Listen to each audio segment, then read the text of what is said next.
সম্মানিত সুধী, আজকের জুমার আলোচনার বিষয় নির্ধারণ করা হয়েছে আহকামুস সাদাকাতুল ফিতর ওয়া আজরুন আলাল আতাই, অর্থাৎ সাদাকাতুল ফিতরের বিধান ও দান করার প্রতিদান।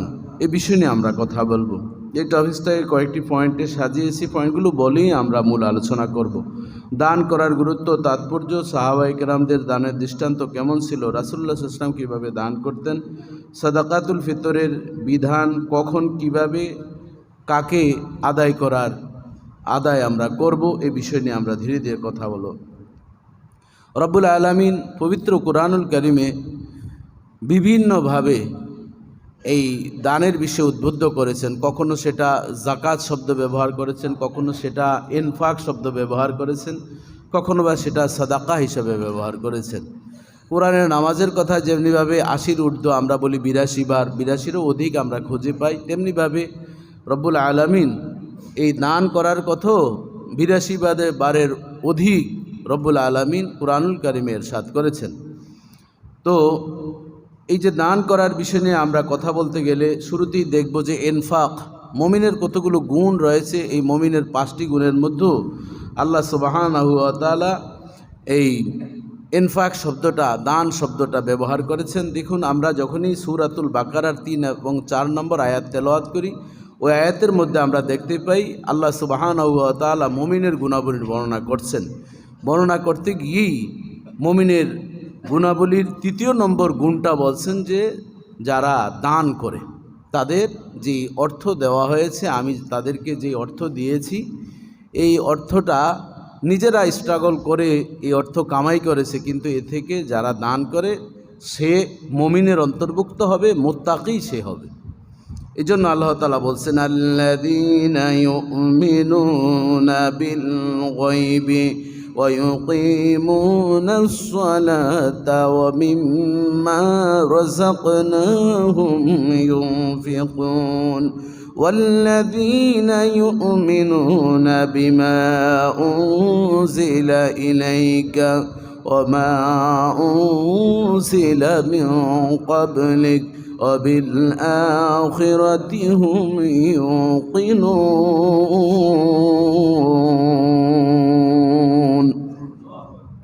রব্বুল আলামিন মুত্তাকি কারা আল্লাহর ভয় অন্তরে লালন করেন, কারা আল্লাহকে সদা সর্বদাই স্মরণে রাখেন, তাদের পরিচয় দিতে গিয়ে বলেন যারা অদৃশ্যের প্রতি ঈমান আনে, যারা আমি আল্লাহকে দেখে নাই, না দেখে আমি আল্লাহকে আল্লাহ বলে ডাকে সাড়া দেয়। আমি আদেশ করেছি কুতিবা আলাইকুমুস সিয়াম কামা কুতিবা আলাল্লাযীনা মিন ক্বাবলিকুম, তোমাদের উপর সিয়াম সাধনা ফরজ করা হয়েছে যেমনিভাবে পূর্বদের উপর ফরজ করা ছিল। যদি তোমরা সিয়াম সাধনা করো তাহলে আল্লাহর ভয় তোমাদের অর্জন হবে। এই যে এতটুকু আদেশ রব্বুল আলামিন কুরআনুল কারীমে দিয়েছেন, পয়গাম্বর ঘোষণা করেছেন। আল্লাহ কোনো দিন এসে আমাদেরকে ডেকে ডেকে বলেন নাই, তিনি পয়গাম্বরের মাধ্যমে আমাদেরকে জানান দিয়েছেন। আমরা সেই কথাটার প্রতি শ্রদ্ধা রেখে আমরা সিয়াম সাধনা করছি, জুমার নামাজে আমরা আসছি। এই প্রত্যেকটি বিষয় অদৃশ্য। রব্বুল আলামিন বলেন যারা মুত্তাকি তাদের ১ নম্বর গুণাবলী হবে তারা আমি আল্লাহ যা আদেশ করব বিনা দ্বিধায় যারা অদৃশ্যের প্রতি বিশ্বাস স্থাপন করে এই বিষয়টাকে সে সঠিকভাবে পালন করবে, আদেশটাকে বাস্তবায়ন করবে, সে হবে আমার মুত্তাকি বান্দা। জোরে জোরে বলেন সুবহানাল্লাহ। বাবাজি বন্ধুরা আমার, আল্লাহ সুবহানাহু ওয়া তাআলা মুত্তাকির ২য় গুণ বর্ণনা করতে গিয়ে বলেন ইউকিমুনাস সালাতা, তারা আমি আল্লাহ বলেছি ওয়াসজুদ ওয়াকতারিব, বান্দা সিজদা দাও, সিজদার বিনিময়ে আমি আল্লাহর বন্ধু তোমরা হয়ে যাবে। এতটুকু বলেছি আকিমুস সালাতা, তোমরা নামাজ কায়েম করো, ইন্নাস সালাতা তানহা আনিল ফাহশাই ওয়াল মুনকার, নামাজ অশালীন খারাপ কাজ থেকে তোমাকে বিরত রাখবে। এই যে এতটুকু আমি আদেশ করেছি, তারা সেভাবে নামাজ আদায় করে, কোনো দিন বলে না কেন নামাজ পড়ব, যাকে সিজদা দিব তাকে তো আমরা দেখি না, তারপরও পয়গাম্বর বলেছেন তাই আদায় করছে। রব্বুল আলামিন বলেন যারা এভাবে আমাকে না দেখে আমাকে সিজদা দেয়, নামাজ আদায় করে, তারাও আমার মুত্তাকি বান্দার অন্তর্ভুক্ত হয়ে যাবে। অমিম্মা রাযাকনাহুম ইউনফিকুন, যারা আমার দেওয়া রিজিক থেকে সম্পদ মানুষদেরকে দিবে, নিজে কষ্ট করছ, তুমি নিজে ভোগ করছ, ভোগের পরে অতিরিক্ত অর্থ থেকে তুমি দান করছো, এই যে তোমার মায়াটা, অর্থের মায়াটা ত্যাগ করে আমি আল্লাহ বলছি তাই তুমি করছো। যারা নির্দ্বিধায় দান করাটাকে আনন্দ মনে করবে, তাদের একটা শখ মনে করবে, এভাবে যাদের গুণ থাকবে তারা আমার মুত্তাকি বান্দার অন্তর্ভুক্ত হয়ে যাবে।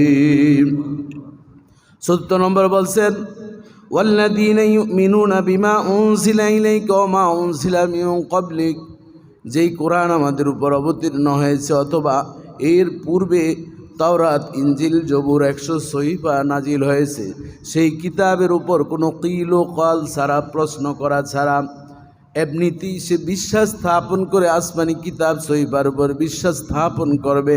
রব্বুল আলামিন বলেন, আমি আমার ডায়েরিতে ওই বান্দাকে মুত্তাকি বান্দা হিসাবে আমার ডায়েরিতে লিপিবদ্ধ করে নিব। অবিল আখিরাতি হুম ইউকিনুন, ইন্তেকাল করেছে, আনসিন ইজ নাথিং। নাস্তিক যারা, মুরতাদ যারা, তারা বলে যা দেখি না, বিশ্বাস করি না, মানুষ মরে যায় শেষ হয়ে যায়। হিন্দুরা বলে মানুষকে পুড়িয়ে দেওয়া হয় তাহলে শেষ হয়ে যায়, মাটির সাথে পচে গলে যায়, আর কোনো হিসাব হবে না, পুনরুত্থান হবে না।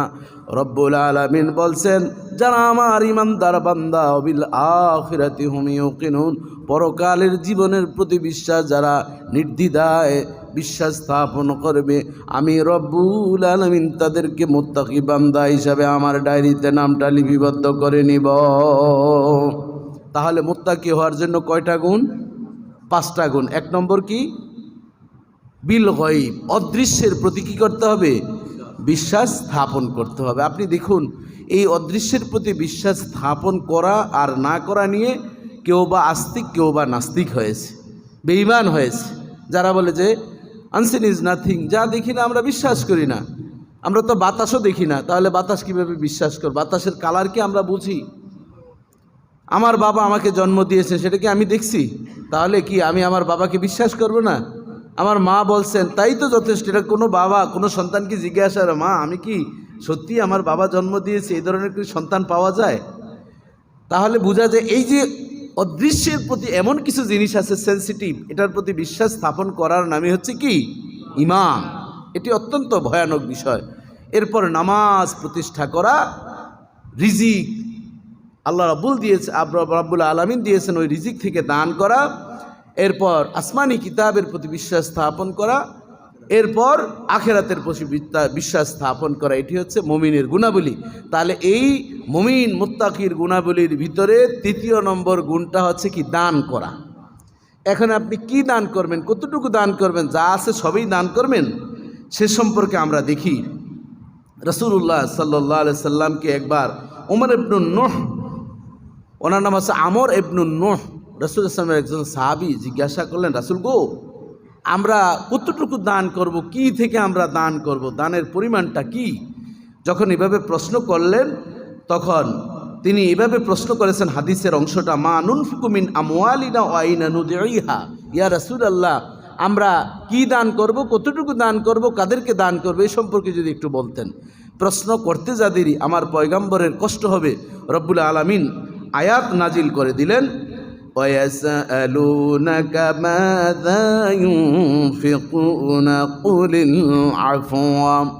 ও বন্ধু, আপনাকে জিজ্ঞাসা করবেন, আপনার সাহাবীরা প্রশ্ন করবেন, তারা কতটুকু দান করবে, কি তারা দান করবে, আপনি তাদেরকে বলে দিন তাদের জীবনের যাবতীয় জীবন জীবিকা নির্বাহ যা তারা প্রয়োজন, যতটুকু তাদের শিক্ষা খাতে, খাবারের খাতে, চিকিৎসার খাতে ব্যয় করার পর অতিরিক্ত যেই অর্থটা থাকবে, সেই অতিরিক্ত অর্থ থেকে বা সম্পদ থেকে সে যাতে আল্লাহর রাস্তায় দান করে। তাহলে উৎসটা কি? যে আমি আমার জীবনে যতটুকু দরকার, আমার পোশাক ক্রয় করার জন্য যা দরকার, খাবারের জন্য যতটুকু দরকার, এরপর আমার পরিবার পরিজনের চিকিৎসা সহে যা কিছু মৌলিক চাহিদা রয়েছে, সব পূরণের পরে যে অতিরিক্ত অর্থ সম্পদ থাকবে তা থেকে দান করা হচ্ছে কার বিধান? আল্লাহর বিধান। এমনটি নয়, আল্লাহ তাআলা অন্য আয়াতে সূরাতুত তওবাতেও বলছেন যে তোমরা এমন করো না, তোমরা দান করতে গিয়ে যাতে তোমার পরিবার, তোমার সদস্যরা যাতে আবার আরেকজনের কাছে ধারস্থ হয়, এরকম দান করা আল্লাহ উদ্বুদ্ধ করেন নাই। এজন্য আল্লাহ তাআলা কতটুকু উদার, বান্দার প্রতি কতটুকু রহম ও করম। এজন্য এ থেকে শিক্ষা আছে যে কোনো বাবা রাগ করে যাতে মসজিদ মাদ্রাসায় সব সম্পদ ওয়াকফ না করে দেয়। তার এ ধরনের যদি মৃত্যুর পূর্বে যেই কথাগুলো বলে সেটাকে বলা হয় কি? ওসিয়ত। আর আমরা যেটা করি সেটা হলো নসিহত, উপদেশ। ওসিয়ত করতে গিয়ে যদি কোনো বাবা মা বলে আমি আমার সম্পত্তির সব কিছু শ্যামলী শাহী মসজিদে দিয়ে গেলাম, তিনি দিয়ে যাবেন, কিন্তু শরীয়ত বলতেছে তিনি দিল সেটা শতভাগ সেটা দেওয়া যাবে না। এজন্যই বাবা গুনাহগার হবেন। এজন্য ওলামায়ে কেরাম, এলাকার যারা দায়িত্বশীল, তারা বসে যতটুকু তার 3 ভাগের 1 ভাগ দিয়ে বাকিটা তার সন্তান পরিবারের ওয়ারিস হিসাবে বাকিটা দেওয়া, এটি হচ্ছে ইসলামী শরীয়তের বিধান। জোরে জোরে বলেন সুবহানাল্লাহ। বুঝতে পারছেন তো? তাহলে আল্লাহর প্রতি কি রাগ আছে আপনাদের আর কারো? এরকম অনেক সময় আমরা বলি তোদের কারোকে দিব না, সব দিয়ে দিব মসজিদ মাদ্রাসায়। আপনারা বললেন বাবা দিয়ে দেন, গুড অ্যান্ড ওয়েলকাম, আপনি দিবেন, অসুবিধা কি? আমাদের ইসলাম কিন্তু আপনার রাগের উপর নির্ভর করে না। আমাদের একটা আইডিওলজি, আমাদের একটা কি মাকাসিদুস শরিয়া, আমাদের একটা ম্যানুয়াল, কোরআন সুন্নাহ, নবীর সুন্নাহ আছে না নাই? আছে। এজন্য কোনো বাবা রাগ করে আবেগের বশবর্তী হয়, এই কাজ আমরা করব না। এটা কোরআনের আয়াত দিয়ে বোঝানো হয়েছে কুলিল আফওয়া, অতিরিক্ত অর্থ থেকে দেওয়া। কিন্তু এই অতিরিক্ত অর্থ থেকেও আমরা দিতে চাই না, এজন্যই আজকের এই আয়োজন। ইনশাআল্লাহ আমরা ধীরে ধীরে কথাগুলো বলার চেষ্টা করব। ইবাদত কবুল হয় না যতক্ষণ পর্যন্ত দান আমরা না করব। তাহলে আমরা বুঝলাম অতিরিক্ত অর্থ থেকে আমরা কি দান করব, এটা কার বিধান? আল্লাহর বিধান। এখন আপনি কোনো কিছু দান করবেন না। রমজানুল মুবারক নবী করিম সাল্লাল্লাহু আলাইহি ওয়াসাল্লাম কা রিহিল মুরসালা, বেগমান প্রবাহমান বাতাসের মতন তিনি দান করতেন। কিন্তু দেখা যায় আমি মানিব্যাগ বার করি, টাকা দিতে গেলে মনে হয় যেন কলিজা গুদ্দা আমার বের হয়ে যাচ্ছে মানিব্যাগের সাথে। এরকম আছে না নাই? গরিবদেরকে দিতে যাই যেটা কালি মাখা। ওদিনকে আমি আমার মুয়াজ্জিন সাহেবকে একটা 500 টাকার নোট দিলাম। আরে কি পরিতাপের বিষয়, এক জায়গায় আমাকে হাদিয়া দিছে ওই কালি মাখা। এত ভালোবাসছে, ভাবছে যে হুজুর কেটে দিয়ে দে, হুজুর তার খাম দেখবেন না। এই জন্য এখন খাম দেখেও এরপরে আনা শুরু করছি। কারণ 1000 টাকার নোট একবার দিছে, এরকম কালি মাখা ওইটা চলে না। তো মুয়াজ্জিন সাহেব বলছে হুজুর অসুবিধা নেই, আমি ব্যবস্থা করবো। যাই হোক, ও যেমনি পারছে, কোন জায়গায় কী ব্যবস্থা করছে আল্লাহই ভালো জানে। আমি বলছি তুমি এটা নেও, নিয়ে তুমি এটা চালাও। তো যাই হোক, এই যে দিছে, মসজিদে অনেক সময় দেখি আমরা চিরা টাকা, আবার যেই টাকা কোনো চলে না, আবার ওই টাকার ফটোকপিও পাইছি গত রমজানে। এরকম দেখি দেয় না, এই কাজ কিন্তু কেউ করবেন না। তাহলে মসজিদের সাথে হটকারিতা করা হলো। আপনি যেই দান করছেন কেউ না জানলো, জানেন কে? আপনি কোন উদ্দেশ্যে প্রতারণা করছেন জানেন কে? আমরা এই জন্য এখন আমরা যারা ওয়াজ মাহফিল আলোচনা করি, এই বিভিন্ন প্রোগ্রামে যাই, অনেক সময় আমরা হাদিয়ার যদি গণি, আপনারাই বলেন আরে হুজুর আবার আমাদের প্রতি বিশ্বাস নেই। কেমনি বিশ্বাস থাকবো? আপনারাও এখন তো অনেক কঠিন একটা অবস্থানে গেছেন। আমরাও এই জন্য এই সুন্নতটা আমরাও পালন করি। গেলাম আমি গাড়ি নিয়ে, আপনি 2000 টাকা ধরিয়ে দিলেন, তাহলে তো আমার খরচ, আমার জান, সময়ের বিষয় আছে না নাই? যেমন আজকে আমাকে একজন প্রশ্ন করেছেন যে হুজুর আপনি কি ইফতার পার্টিতে দাওয়াত দিলে আসেন কি না? তো এখন আমি সুযোগ হয়েছে যেহেতু বলেই পেলি, ইফতার পার্টি, ইফতার আমাদের কাজই তো এটা। একজন ডাক্তারকে যদি জিজ্ঞাসা করেন আপনি কি রুগী দেখেন, আপনি কি চিকিৎসা করেন, এটা তো কোনো প্রশ্ন হতে পারে না। কথা ঠিক কিনা বলে? আমাদের কাজই তো দিনই দাওয়াতের কাজ। এজন্য আমরা দাওয়াতে যাই, প্রোগ্রামে যাই। আপনারা সম্মানের সাথে দাওয়াত করলে সেখানে আমরা যাইতে বাধ্য থাকবো। কথা ঠিক কিনা বলেন? আমার কয়েকজন মুসল্লি বলছেন হুজুর আপনি কি ইফতার, আপনি তো অনেক ব্যস্ত, ইফতারের দাওয়াত দিলে কি আসেন? আমি বললাম অবশ্যই আসবো। আপনারা এখনও আমাকে আপন মনে করতে পারেন না, ভাবেন যে হুজুরে ব্যস্তই সারাক্ষণ। ব্যস্ততার ভিতরেও তো আমাদের একটা আনন্দ আছে না নাই? এই যে মানুষ ডাকে আমাদেরকে এনে কিছু কথা শোনার জন্য, এতে আপনারা গৌরব বোধ করেন না? যেমন গত শুক্রবার আমি এখান থেকে তাড়াহুড়া করে গেলাম জাতীয় মসজিদে, শুক্রবারে আমাকে তাফসিরের জন্য রাখছে, মানুষ বেশি। এখান থেকে ওদিন আবার আমাদের ওই কমিশনার সাহেব আসছেন, কমিশনার বলতে এডিসি যে পুলিশ কমিশনার, উনি আসছেন, আলোচনা দীর্ঘ হয়েছে। ওখানে এসে 2টা 5 কি 10-এ। তো তো হেজবুত তাহরিরের বিরাট এক গণ্ডগোল হলো শুক্রবারে। বিভিন্ন গণ্ডগোল আল্লাহর রহমত, আমার জন্য একটু রহমত হয়েছে আর কি। গণ্ডগোলের কারণে মসজিদ থেকে মুসল্লি বের হইতে পারে না, প্রশাসনের লোকেরা চতুর্দিক দিয়ে ঘেরাও দিয়ে রাখছে। এখন আমার গাড়িতে তো স্টিকার দেওয়া আছে, টিভি চ্যানেলের স্টিকার, সেই হিসাবে আমার গাড়ি ঢুকতে দিছে। ভাগ্য ভালো আবাডা গায়ে ছিল, এই জন্য আমি যাইতে পারছি। এই জন্য ড্রেসের দাম আছে না নাই? এখন প্রশাসন বলতেছে এই গোলাগুলির ভিতরে আপনি কিভাবে যাবেন? আমি বলছি বাবারে আমি তাফসির করতে, এরা তো বেহুশ হয়ে যাচ্ছে, ফোন দিয়ে দিতে আমিও অস্থির। যাই হোক ঢুকলাম, ঢুকার পরে দেখি মানুষ তো আর যাওয়ার কায়দা নেই। আল্লাহর কি রহমত, এই জন্য হাজার হাজার মানুষ নিয়ে তাফসির করছি, বলেন আলহামদুলিল্লাহ। নামটা তো আপনাদের শ্যামলী মসজিদের খতিবের নামটাই হয়েছে। এই জন্য আপনারা ইফতারে দাওয়াত দেন, যেখানেই দাওয়াত দেন ইনশাল্লাহ সেটা যদি সুইটেবল হয় আমাদের মুয়াজ্জিন সাহেবের সাথে যোগাযোগ করলে ইনশাল্লাহ আমি যাব। কথার প্রসঙ্গে বললাম বাবাজি বন্ধুরা আমার, দেখুন ইবাদত ততক্ষণ পর্যন্ত কবুল হবে না। আল্লাহ তাআলা বলছেন লান তানালুল বিররা হাত্তা তুনফিকু মিম্মা তুহিব্বুন, হে আমার বান্দারা ততক্ষণ পর্যন্ত তোমাদের দান রব্বুল আলামিন ইবাদত কবুল করবেন না যতক্ষণ পর্যন্ত না তোমরা দান না করো তোমাদের প্রিয় জিনিসটা। লেজ কাটা গাছের, যেই বাঁশ গাছের আগা নাই, অর্ধেক নষ্ট হয়ে গেছে, যেই গরুটার চলে না, মারা যাবে, লা ইয়ামুতু ওয়া লা ইয়াহইয়া, এটা মরো না তাজা না, ওইটা ইসালে সওয়াবের মাহফিলে দেয়, কথা ঠিক কিনা বলেন? এই ধরনের দান যারা করবা, এই দান কোনো দিন রব্বুল আলামিনের কাছে কবুল হবে না। মিম্মা তুহিব্বুন, যে এই দানটা তোমরা পছন্দ অধিক করো। এর জন্য জামানার পয়গম্বর অন্য হাদিসে বলেন আলাহা সামানান, সবচেয়ে উত্তম দান হচ্ছে যেটার মূল্যটা সবচেয়ে বেশি। কম মূল্যের দান তোমরা করবা, সেটা মুআল্লাকুম বাইনাস সামাই ওয়াল আরদি, আসমান এবং জমিনের মাঝে সেটা ঝুলন্ত থাকবে। বলেন হুজুর তাইলে আমি 2 টাকা দিলাম, এটা কি কবুল হবে না? হ্যাঁ হবে। আপনার এবিলিটি আছে 10 টাকা দেওয়ার, আপনি 2 টাকা দিচ্ছেন, এটা আপনার কবুল হইতে গেলে একটু ঝুলন্ত থাকবে, কথা ঠিক কিনা বলেন? কারণ আপনার থেকে গরিবরা হক আছে না নাই? এজন্য আপনি 1000 টাকা দেওয়ার মতো এবিলিটি, যেমন আজকে আমরা ঘোষণা দিয়েছি আমাদের শ্যামলী মসজিদে আপনারা 1000 টাকা করে ন্যূনতম দেওয়ার চেষ্টা করবেন। গত জুমা আমরা ঘোষণা দিলাম। এখন মানি ব্যাগটা বের করতেছেন, 1000 টাকার নোটটা নিচ্ছেন, আবার হঠাৎ করে 500 টাকা দিবেন কি দিবেন না, মনে হয় যেন টান্ডা দিতেছে, কলিজাটা গুদ্দাটা ছিঁড়ে আসতেছে, এরকম আছে না নাই? আমার এক ভক্ত উনি আমাকে বলতেছে হুজুর আমি বড় বিপদের ভিতরে আছি, প্রত্যেকবার জাকাত দিব, দান করব, দিতে গেলে যা দিব এর অর্ধেক বের হয় অথবা 3 ভাগের 1 ভাগ বের হয়। 500 টাকা একজনকে দিব, কলজাটা বের হয়ে গেছে 50টা টাকা, এরপরে 100 টাকা দিচ্ছেন, কী করবো হুজুর? আমি বললাম আপনি বেশি বেশি ইস্তিগফার পাঠ করেন আর দুরূদ শরীফ পড়েন, কারণ দুনিয়ার অর্থ আপনাকে এমনভাবে সে পেয়ে বসেছে, হাত্তা জুরতুমুল মাকাবির, আপনার কনক্লুশন হচ্ছে যতক্ষণ পর্যন্ত আপনার মুখে কবরে মাটি না দিবে, কথা ঠিক কিনা বলেন? এজন্য বাবা একটু দিলটাকে নরম করে আমরা দান করবো, রাজি আছেন তো ইনশাল্লাহ? এখনও কিন্তু কথা শেষ হয় না, কিন্তু ভূমিকার ভিতরে বললাম। এই জন্য আল্লাহ মোটা দাগে বলছেন লান তানালুল বিররা, কখনোই তোমার পূর্ণ নেক আমল আল্লাহর কাছে পুষবে না মিম্মা তুহিব্বুন, যতক্ষণ পর্যন্ত প্রিয় জিনিসটা তুমি দান না করো। মানা আহাব্বা লিনাফসি ফাকাদ আহাব্বা লিগাইরিহি, পয়গম্বর বলেন তোমার নিজের জন্য যেটা পছন্দ করো সেটা অপরকে তুমি দিবা। নিজের জন্য পছন্দ করেছো তুমি 5000 টাকা দামের একটা পোশাক পাঞ্জাবি, আর দিতে গেলে তুমি জাকাতের একটা পাঞ্জাবি দিয়ে দাও 200 টাকা, এরকম আছে না নাই? গুলিস্তানে যায় কয় লডের মাল আছে কি না, কয় কি, কয় কিছু পুরান লডের মাল, কত কয় 200, কয় না 150 করে দিব। যেই জামার ভিতরে কোনো সাইজ নাই, একটার পকেট নাই, আরেকটার লেস কাটা, এরকম আছে না নাই? আমি একবার গেলাম, বলতেছে হুজুর লডের পাঞ্জাবি নেবেন? আমি বললাম লড আবার কোনটা, তখন বুঝি নেই। তো যাই হোক আমি একটু লোভ লাগলো, কই নেই, এলাকার কিছু গরিব ছেলে ফেলে দিব। হুজুর ওই যে আমি দাওয়াতের কথা কইলাম শর্ত আছে, ওই শর্ত কি?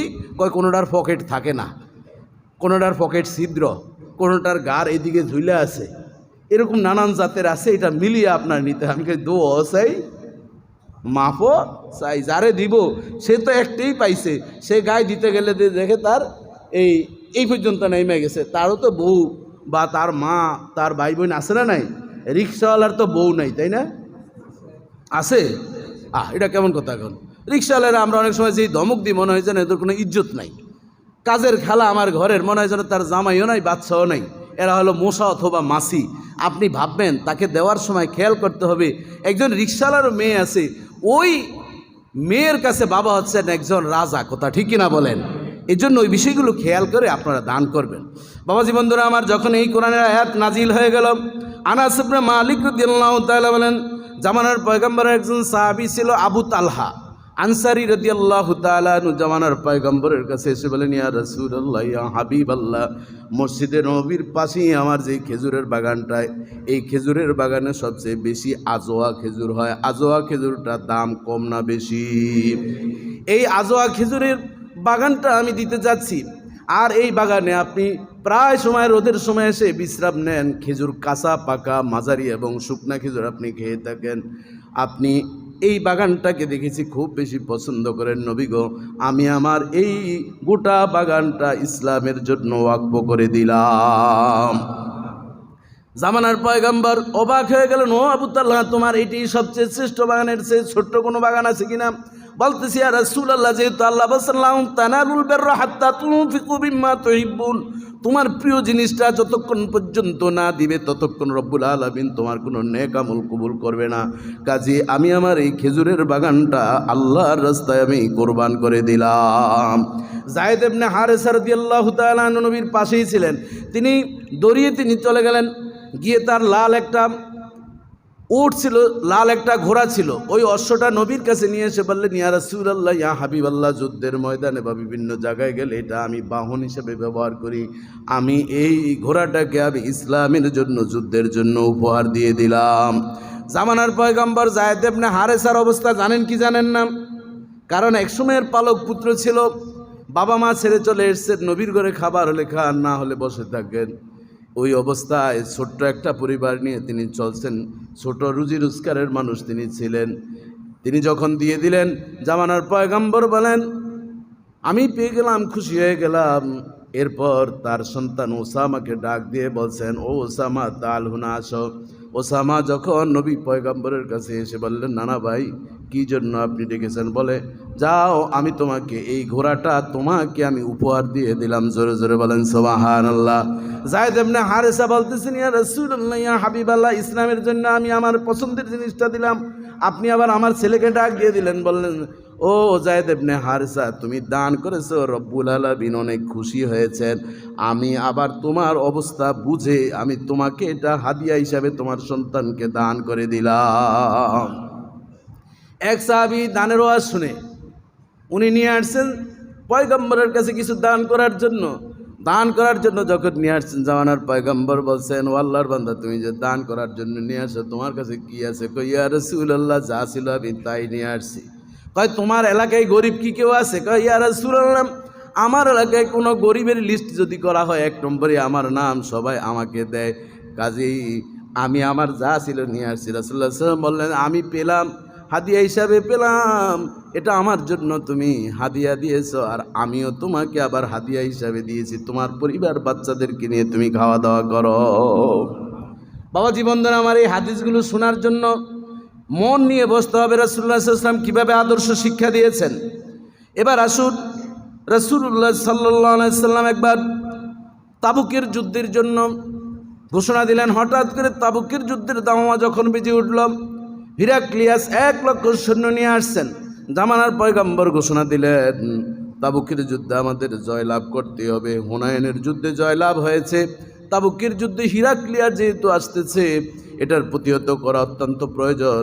হুনাইনের যুদ্ধের পরপর তাবুকের যুদ্ধের যখন দামামা বেজে উঠল, কিছু কিছু সাহাবায়ে কেরাম বললেন, মাত্র আমরা আসলাম, আর মদিনার জমিনে এখন খেজুর পাকার সময়, প্রচণ্ড রোদ, এত সূর্যের প্রখরতার কারণে জমিনগুলো চৈচির হয়ে গিয়েছে, খেজুর ছাড়া কোনো ফসল নেই, দুর্ভিক্ষ চলছে। ওই মুহূর্তে জামানার পয়গম্বর যখন ডাক দিলেন, মুনাফিক যারা তারা বিরোধিতা করলো, নবীর সাহাবীরা সকলেই ঐক্যমত পোষণ করলেন, 3 জন সাহাবী ছাড়া। এবার দান কালেকশন শুরু হলো। পয়গম্বর বলেন, 1 লক্ষ সৈন্য নিয়ে আসছে হিরাক্লিয়াস, কাজে এখানে আমাদের সবচেয়ে বেশি অর্থ সম্পদের প্রয়োজন, তাবুকের যুদ্ধে আমাদের যেতেই হবে, তোমরা কে কি দিবা? রাসূলুল্লাহ সাল্লাল্লাহু আলাইহি ওয়াসাল্লাম প্রায় 1 সপ্তাহ ব্যাপী এই ধরনের কালেকশন শুরু করলেন। তাহলে বোঝা যায় ইসলামের জন্য এই চাঁদা উঠানো, কালেকশন করা জায়েজ আছে না নাই? তার মানে এটা না চাঁদা উঠিয়ে ইফতার পার্টি করা এরকম আছে না নাই? সাহারি পার্টি করা এরকম আছে না নাই? এখন ইফতার পার্টি আর ছিল এতদিন, এখন হলো আবার কি সাহারি পার্টি। ওই সাহারি পার্টির ভিতরে নাচ গান হয়, বেগানা মেয়েরা গিয়ে সেখানে মজা করে, এরকম বিভিন্ন হোটেল, এটি সম্পূর্ণ হারাম। কথা ঠিক কিনা বলেন? সাহারি পার্টি বন্ধুরা যদি করে, তারা ইউনিভার্সিটিতে পড়াশোনা করছেন বা তারা কোনো কোম্পানিতে আছেন, এক জায়গায় ছোট্ট পরিসরে খাওয়ার সুযোগ নেই, আসো আমরা একটা চাইনিজ হোটেলে খাই, this okay, good and welcome. কিন্তু এমন যদি হয়, বলে আমাদের বান্ধবী তো মেয়েও আছে, রাত 3:30টায় তুমি একটা মেয়েকে নিয়ে হোটেলে আসবা, কখন তোমার নেটওয়ার্ক বিজি হয়ে কোন দিক থেকে কোন দিকে যায়, সোয়াবের পরিবর্তে গুনাহ হওয়ার সম্ভাবনা কি আছে। এই জন্য ইসলামী শরীয়ত এটাকে সুযোগ দেয় না। যাই হোক, আমাদের ওই কথা যেহেতু না, এই জন্য আমরা আবার ডাইভার্ট হয়ে অন্যদিকে যাব। তাবুকের যুদ্ধে এরকম শুরু হয়ে গেল কালেকশন। রাসূলুল্লাহ সাল্লাল্লাহু আলাইহি ওয়াসাল্লাম বললেন, কে তোমরা কি দিবা, তাড়াতাড়ি আনা শুরু হয়ে গেল। বাবাজি বন্ধুরা আমার, ওমর রাদিয়াল্লাহু তাআলা আনহু তার সম্পদের অর্ধেক দিলেন, পয়গম্বর খুশি হলেন। উসমান ইবনে আফফান রাদিয়াল্লাহু তাআলা আনহু তিনি 800 উষ্টি দিলেন, এবং ওই 800 উষ্টির উপরে যত সামানা ছিল, আসবাবপত্র ছিল, 800 উষ্টি অর্থাৎ উট ভর্তি সামানা আসবাবপত্র সাথে তিনি উপহার দিয়ে দিলেন। সুবহানাল্লাহ, কিন্তু আসতে কইছেন। 800 বুঝছেন তো, 8-এর পরে 2টা সৈন্য, 8টা না। আবার এই 800 উটের উপরে খাবার দাবার আসবাবপত্র ঔষধ সেই যুগও দরকার ছিল কি ছিল না? কারণ তাবুকের যুদ্ধের মুসলমানের সংখ্যা ছিল 30,000। কত হাজার? 30,000 মানুষের জন্য যা যা প্রয়োজন 800টা উটের উপরে তিনি দিলেন। রাসূলুল্লাহ সাল্লাল্লাহু আলাইহি ওয়াসাল্লাম অবাক হয়ে গেলেন, ওসমান, ইয়া রাসূলুল্লাহ, আমি বুঝেছি আপনি প্রশ্ন করবেন, কিন্তু আমি আমার সম্পদের মাত্র অর্ধেক দিলাম, এখনো অর্ধেক বাকি আছে। বাবাজি বন্ধুরা আমার, জামানার পয়গম্বর খুশি হলেন। আলী রাদিয়াল্লাহু তাআলা তরবারি নিয়ে আসছেন। কও আলী, কি আনছো? কই ইয়া রাসূলুল্লাহ, এই তরবারি দিয়ে আমি যুদ্ধের ময়দানে যুদ্ধ করি, এটি আছে, এই জন্য নিয়ে আসছি। কয় রাখো, কারোরে নিষেধ করেন নাই। বাবাজি বন্ধুরা আমার, আব্দুর রহমান ইবনে আউফ তিনিও আসলেন, এসে বললেন, ইয়া রাসূলুল্লাহ, ইয়া হাবিবাল্লাহ, আমার 4000 দিরহাম তাবুকের যুদ্ধের জন্য আমি নির্ধারণ করেছি। আমার সর্বমোট সম্পদ গণনা করে দেখেছি 8000 দিরহামের মালিক আমি। 8000 দিরহামের মালিক হয়ে 4000 দিরহাম আমি আমার পরিবারের জন্য রেখে আসছি। যদি আমি মরে যাই, শহীদ হয়ে যাব, আর তারা যাতে চলতে পারে, এই জন্য আমি 4000 দিরহাম নিয়ে আসছি, 4000 দিরহাম রেখে আসছি। জামানার পয়গম্বর বড় খুশি হয়ে দোয়া করলেন, বারাকাল্লাহু লাকা ফিমা আতাইতা ওয়া ফিমা আমসাকতা। ও আব্দুর রহমান, তোমাকে আল্লাহ বরকত দান করুক যা তুমি দিয়েছ, এবং তুমি যেই সম্পদ রেখে এসেছো সেই সম্পদের ভিতরেও রব্বুল আলামিন যাতে বারাকা দান করে দেন। আব্দুর রহমান ইবনে আওফ বলেন, জামানার পয়গম্বর আমাকে দোয়া করলেন, ওই যে 4000 দিরহাম আমি আমার পরিবারের জন্য রেখে এসেছি, রব্বুল আলামিন ওই সম্পদের ভিতরে এমন বারাকা দিলেন। আমার 2টা পরিবার ছিল, ওই পরিবার আমার ইন্তকালের পূর্ব পর্যন্ত আমার গোত্রের মধ্যে আমার সে কেউ অর্থ সম্পদশালী ছিলেন না। তাবুকের যুদ্ধের জন্য দান করলেন। বাবাজি বন্ধুরা আমার, একজন সাহাবী আসলেন ঘুরিয়ে ঘুরিয়ে, ওই সাহাবীর কথা একটু পরে বলছি। আবু বকর রাদিয়াল্লাহু তাআলা আনহু কয়টা গটি বাটি নিয়ে আসছেন। জামানার পয়গম্বর বলেন, ও আবু বকর, কি থালা বাটি আপনি গটি বাটি নিয়ে আসছেন, কি দিচ্ছেন আপনি বলেন তো দেখি। কই ইয়া রাসূলুল্লাহ, আমি আমার ঘরে যা ছিল এই আসবাবপত্র এইটি আছে, এছাড়া আর কিছু নাই। জামানার পয়গম্বর বলেন, ও আবু বকর, তাহলে আপনি রান্না করবেন কিসে, কিভাবে কি খাবে, ঘরের পরিবারের সদস্যের জন্য আপনি কি রেখে এসেছেন? আবু বকর রাদিয়াল্লাহু তাআলা আনহু মুস্কি হাসি দিয়ে বলছেন, ইয়া রাসূলুল্লাহ, ইয়া হাবিবাল্লাহ, কেন? আমি আমার ঘরে আল্লাহ এবং তার রাসূলকে রেখে এসেছি। আমার ঘরে আল্লাহ এবং তার রাসূল আছে, আর কোনো কিছুর প্রয়োজন নেই। এই কথাগুলো শুনে প্রতিবন্ধী একজন সাহাবী ছিল। ওই সাহাবীর নাম ছিল উকাইল আল আনসারি, যাকে হাবহাব নামক নাম হিসেবে, তাকে লকবি নাম ছিল হাবহাব, তাকে ডাকতো হাবহাব হিসেবে সকলেই চিনত। ওই প্রতিবন্ধী সাহাবী এক ইহুদির কাছে দৌড়িয়ে গেল, ও ইহুদি, তোমার বাড়িতে কোনো কাজ আছে কিনা? ইহুদি বলল, ওই যে খেজুরের বাগানের ভিতরে পানি দাও। সারা রাত ওই হাবহাব রাদিয়াল্লাহু তাআলা আনহু খেজুরের বাগানে পানি দিলেন। খেজুরের বাগানে পানি দিতে দিতে সারা খেজুরের বাগানটা ভিজিয়ে দিলেন। সারা রাত নন স্টপ তিনি এই কাজ করলেন। কাজ করার পর তাকে 2 সা দেওয়া হলো। 2 সা মানে একসাথে হলো 3 কেজি 300 গ্রাম গম বা জব তাকে দেওয়া হলো। তিনি 1 সা তার পরিবারকে দিলেন, আর 1 সা এভাবে তিনি ছোট্ট একটা পোলটার উপরে এনে নবী পাক যেই তাবুকের যুদ্ধের সামানার স্তূপ তৈরি করা হলো গম, আটা, জব এবং খেজুর। জামানার পয়গম্বরের কাছে নিয়ে আসতেছে দূর থেকে, সাহস করে সামনে আনতে পারতেছে না। একবার গরিব মানুষ যারা, অসহায় মানুষ যারা প্রতিবন্ধী, তারা মানুষের সামনে আসতে গেলে সবাই দুরু দুরু করতে থাকে। ওই সাহাবী একবার সামনে আসেন আবার পেছনে যান, সামনে আসেন আবার পেছনে যান। জামানার পয়গম্বর জিজ্ঞাসা করলেন ওই লোকটা কি চাচ্ছে, বলতেছে সে কি যেন দিতে চাচ্ছে। জামানার পয়গম্বর ইশারা দিয়ে বললেন সে ওই স্তূপের উপরে যাতে তার গমগুলো রেখে দেয়। সেইভাবে যখন রাখতেছিলেন, কয়েকজন মুনাফিক হাসাহাসি করতেছিল। হাসাহাসি করে তারা বলাবলি করতে লাগলো। আব্দুর রহমান ইবনে আউফ এবং উসমান যারা এই দানগুলো দিয়েছেন, এই দানগুলো মানুষকে দেখানোর জন্য দিয়েছেন। আর ওই হাবহাবের মতন প্রতিবন্ধী গরিবটা সেই ভাইরাল হওয়ার জন্য এই দানটা করতেছে। জোরে জোরে বলেন নাউজুবিল্লাহ। এই কথাটা ওই মুনাফিকদের সরদার আব্দুল্লাহ ইবনে উবাই সহ তারা বলছিল, কিন্তু হাসাহাসি যখন চলতেছিল, জামানার পয়গম্বর কষ্ট পাচ্ছেন কি পাচ্ছেন না?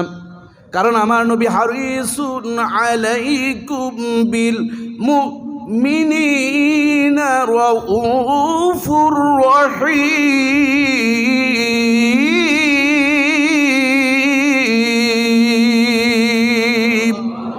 রব্বুল আলামিন প্রত্যেক উম্মতের জন্য মঙ্গলকামী মুমিনদের প্রতি স্পেশালভাবে তিনি দয়ালু এবং মেহেরবান। তিনি চুপ করে যখন থাকলেন, সাথে সাথে আল্লাহ সুবহানাহু ওয়া তাআলা কোরআনের আয়াত নাজিল করে দিলেন, আল্লাযীনা ইয়ালমিজুনাল মুত্তাওয়িনা মিনাল মুমিনিনা ফিস সাদাকাতি ওয়াল্লাযীনা লা ইয়াজিদুনা ইল্লা জুহদাহুম ফায়াসখিরুনা মিনহুম সাখারাল্লাহু মিনহুম ওয়া লাহুম আযাবুন আলীম। আল্লাহ তাআলা আয়াত নাজিল করে দিলেন, আল্লাযীনা ইয়ালমিজুনাল মুত্তাওয়িনা, যারা দোষারোপ করছে, যেই মুনাফিকরা দোষারোপ করেছে, আল মুত্তাওয়িনা, যারা স্বতঃস্ফূর্তভাবে এভাবে দান করেন, মিনাল মুমিনিনা, মুমিনদের মধ্য থেকে দান করছে, ফিস সাদাকা। এখানে সাদাকা শব্দের অর্থ হচ্ছে দান, এখানে সাদাকা শব্দের অর্থ জাকাত নয়। যারা এইভাবে স্বতঃস্ফূর্তভাবে ছোট্ট দান করছে, ওয়াল্লাযীনা লা ইয়াজিদুন ইল্লা জুহদাহুম, তারা কিছুই চায় না, পরিশ্রমটি হচ্ছে তাদের সম্পদ। যতক্ষণ তাদের জান আছে ততক্ষণ তাদের মাল আছে, যতক্ষণ পর্যন্ত শক্তি আছে ততক্ষণ পর্যন্ত তাদের কাজ আছে। একজন সিকিউরিটি, একজন রিক্সাওয়ালা যতক্ষণ কাজ করবে ততক্ষণ তার বেতন। কিন্তু সরকারি আমলা যারা আছে তারা অসুস্থ হলেও তাদের বেতন খাড়া, কথা ঠিক কিনা বলেন? এই জন্য আল্লাহ তাআলা বলেন, লা ইয়াজিদুনা ইল্লা জুহদাহুম, তাদের পরিশ্রম ছাড়া আর তারা কিছুই পায় না, শুধুমাত্র কামলা লোক তার পরিচয়, এতটুকুই তার পরিচয়। ফায়াসখিরুনা মিনহুম সাখারুল্লাহ, তারা করছে কি? ওই মুনাফিকরা বিদ্রুপ শুরু করলো। আর আল্লাহ সুবহানাহু ওয়া তাআলা যখন ওই মুমিন বান্দার প্রতি বিদ্রুপ শুরু করেছে, আল্লাহ তাদেরকে উপহাস করলেন। উপহাসটা হচ্ছে ওয়ালাহুম আযাবুন আলীম, ওই মুনাফিক মানুষদের জন্য রয়েছে কঠিন যন্ত্রণাদায়ক শাস্তি। জোরে জোরে বলেন নাউজুবিল্লাহ। এই আয়াতটা যখন নাজিল হয়ে গেল, জামানার পয়গম্বর ওই লোকটাকে খুঁজতেছে। কাকে খুঁজতেছে? হাবহাব, ভুলে গেছেন? কাকে খুঁজতেছে? হাবহাব লোকটাকে খুঁজতেছেন। জামানার পয়গম্বর বলেন, এই আয়াত তো নাজিল হয়েছে, বুঝতে পেরেছি ওই হাবহাবের পক্ষে, কারণ সেই পরিশ্রম করে অল্প একটু দান এনেছেন।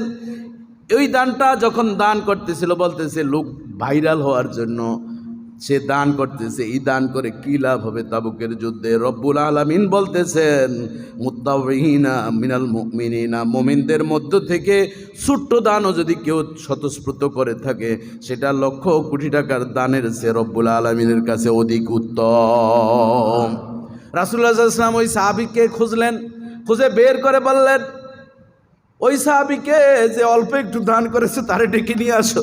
ওই সাহাবী ভাবতেছে, না জানি আমার বিচার হবে, আমি অল্প একটু মাল নিয়ে আসছি তাবুকের যুদ্ধে, মনে হয় নবী আমাকে কোনো লজ্জা দিবে। লোকটা একবার দাঁড়ায় আবার বসে, আবার দাঁড়ায় আবার বসে। সাহাবীরা বললেন, যাও, রহমাতাল লিল আলামিন তোমাকে দোয়া করবে, তুমি এগিয়ে যাও। হাবহাব যখন কাছে চলে আসে, রাসূলুল্লাহ সাল্লাল্লাহু আলাইহি ওয়াসাল্লাম বললেন, হাবহাব তোমার ভাগ্য কত ভালো, উসমান এত দান করেছে, 800 উট এত সামানা দিয়েছে, ওমর তার সম্পদের অর্ধেক দিয়েছে, আব্দুর রহমান ইবনে আওফ তার সম্পদের অর্ধেক দিয়েছে। কারো সাথে কোরআনের আয়াত নাজিল হয় না রে হাবাব, তুমি সামান্য একটু জব আর গম দান করেছ, রব্বুল আলামিন তোমার শানে সূরাতুত তাওবার আয়াত নাজিল করে দিয়েছে। ৭৯ নম্বর আয়াত তোমার শান নাজিল করে দিয়েছেন। হাবাবও কান্না করে, সাহাবীরাও কান্না করে বলেন, আরে হাবাবের দানের ভিতরে রব্বুল আলামিনের বড় ভালোবাসা ছিল। ও আল্লাহ, তুমি আমাদের দানের ভিতরেও সেই আন্তরিকতা পয়দা করে দাও। এই জন্য বাবাজি বন্ধুরা আমার, যারা গরিব অসহায় তাদের দানকে, অল্প দানকে আমরা কোনোদিন হ্যারাসমেন্ট করব না। এখানে আল্লাহ বলছেন যে ফাসাখারুনা, তারা কি করছে? উপহাস করতেছিল। আল্লাহ তাদেরকে উপহাস করে বলছেন, যারা এইভাবে এই উপহাস করেছ তাদের জন্য যন্ত্রণাদায়ক শাস্তি। দেখুন, কিছু মানুষ আমাদের সমাজের ভিতরে আবার আছে, তারা বলে আল্লাহ যদি আমাকে অনেক টাকা দিত, আমি শ্যামলী মসজিদের ইফতারি একেই দিয়ে দিতাম, আমি ওই মসজিদটা একেই করে ফেলতাম, ওই এতিমখানাটা আমি একেই। এরকম করে কি করে না? করার পরে মনে করেন কোনোভাবে সে টাকা পেয়ে গেল, পাওয়ার পর যখন বলল কিউ মিয়া এখন দিয়ে আর দেও না, কইলেই কি দেওয়া লাগে? এটা কইছি, হয়ে গেছে, দেখি সময় কি শেষ হয়ে গেছে নাকি, এরকম কিছু মানুষ আছে না নাই? এখানে দেখেন একজন সাহাবাতুল আনসারী, রাসূলুল্লাহ সাল্লাল্লাহু আলাইহি ওয়াসাল্লাম একজন সাহাবা, সালাম ইবনে হাতেম আল আনসারী নবীর কাছে এসে বললেন, ইয়া রাসূলুল্লাহ, ইয়া হাবিবাল্লাহ, আপনি আমার জন্য একটু দোয়া করেন, আমাকে যাতে আল্লাহ সম্পদশালী বানাক।